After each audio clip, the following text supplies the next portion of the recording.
অর্ণব কলকাতায় এক নামী আর্ট কলেজে পড়ে।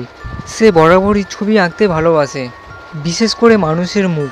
ওর ক্লাসের বন্ধু প্রান্তি ওর খুব কাছের।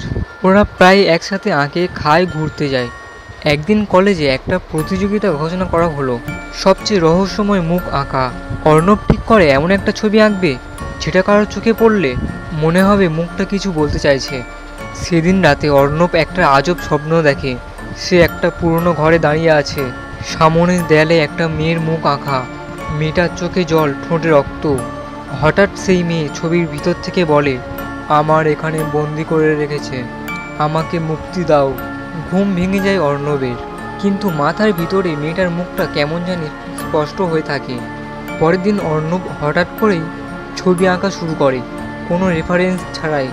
এক নিঃশ্বাসে একটা মেয়ের ছবি এঁকে ফেলে, যেই মেয়েটাকে সে স্বপ্নে দেখেছিল। চোখে এক ধরনের আতঙ্ক, ঠোঁট একটু কাঁপছে, যেন কিছু বলতে চাইছে।